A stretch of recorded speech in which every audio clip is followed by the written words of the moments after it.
Como deve ser a literatura brasileira? A nossa literatura deve abordar apenas temas considerados locais ou ela pode retratar o passado e costumes estrangeiros?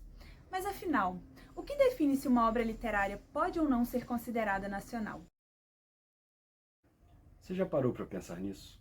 Saiba que nos tempos do Romantismo, logo após a nossa independência política, essa reflexão era basilar para a nossa elite política e intelectual. Te convidamos a conhecer os objetivos e resultados de um estudo que tratou desse processo reflexivo entre os escritores da segunda geração romântica no Brasil.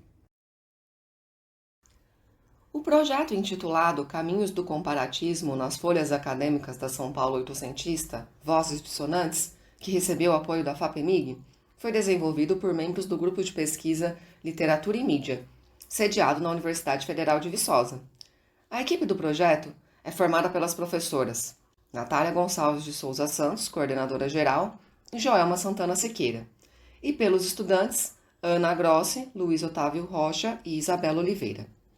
O seu objetivo principal foi realizar uma análise de conjunto da produção crítica da segunda geração, dispersa em jornais e revistas produzidos pelos próprios membros desse grupo, ou seja, estudantes da Faculdade de Direito de São Paulo, hoje parte da USP.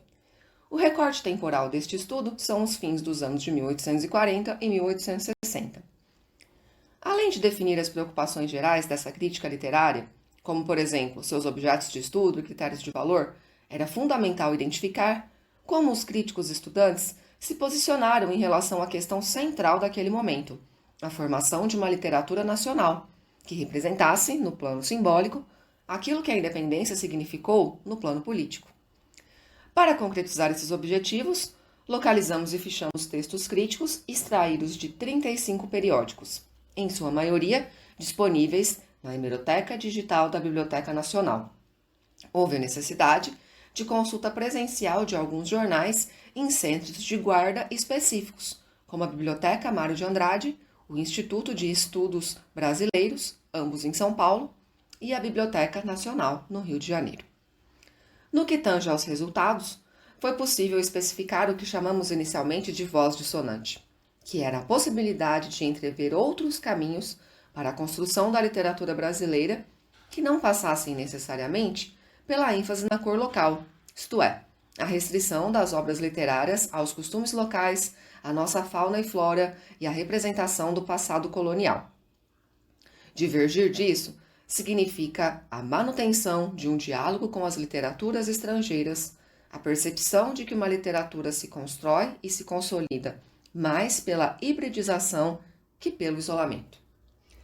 Essa visão cosmopolita é a posição dominante na crítica literária da segunda geração romântica. É importante destacar que, para assumi-la, seus autores contaram com o apoio teórico de importantes revistas europeias, que divulgavam estudos que vieram a desaguar no que hoje se chama de literatura comparada. Essa discussão aponta para a heterogeneidade de vozes que perfazem a nossa tradição literária, por vezes abafadas por questões políticas. Ademais, reforça a importância das artes na constituição daquilo que chamamos de nação.